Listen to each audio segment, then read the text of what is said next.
Hello friends, బాగున్నారా? మాకైతే ఈరోజు పొద్దున్నే చుక్కలు కనబడ్డాయి. పొద్దున్నే బోరు ఖరాబ్ అయింది. అది పూర్తిగా ఖరాబ్ అయిందని కొత్తది తెచ్చి ఇక వేస్తుర్రు. మేమైతే ఈరోజు స్నానాలు లేవు. పొద్దున్న లేవగానే వాటర్తోనే కదా. ఇగో ఆయన పాపం కొంచెం ఏజ్ అయింది కదా, ఆయనకి చెమటలు బాగా వస్తున్నాయి, ఇబ్బంది పడుతున్నాయని మేము కూడా హెల్ప్ చేసినాము. చూడండి, మాకు కూడా ఆయన చూస్తే బాధ అనిపించింది. ఎవరిని తీసుకురాలే, ఆయన ఒక్కడే వచ్చిండు, పనులు రాలేదట. మేమే హెల్ప్ చేసినాం చూడలేక. బోర్ అయితే ఫిట్టింగ్ చేస్తున్నాం. మొత్తానికైతే అటో ఇటో బోర్ కంప్లీట్ అయింది. ఇక దించడమే.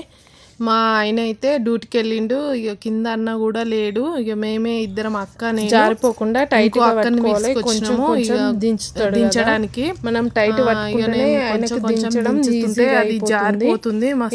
నేనైతే మస్తు ఇబ్బంది పడ్డాం.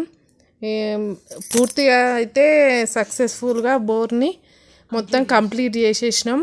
మా ఆయన వాళ్ళు అయితే మెచ్చుకున్నారు, మీరిద్దరు బాగానే చేసిర్రని మెచ్చుకుర్రు వాళ్ళు. ఇక బోర్ అయితే ఫిట్టింగ్ అయిపోయింది. ఇక వాటర్ వస్తే ఎంత పని ఉందో. ఇప్పుడు పొద్దున్నుండి మేము వీటితోనే ఉంటున్నాము. వాటర్ వస్తే ఎంత పని చేసుకోవాలి. ఇక మేము ఇంకా స్నానాలు కూడా చేయలేదు.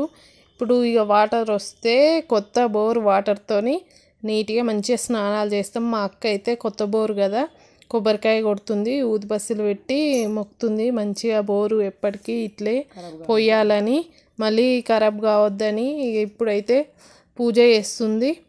పూజ చేసిన తర్వాత అంతా గలీజ్గా అయిపోయింది. లోపటి నుంచి అంతా అదే గలీజ్గా పడ్డది. అంతా డస్ట్ అంతా కడిగేసినాము. కడిగేసి ఇక మా పని మేము చేసుకున్నాం.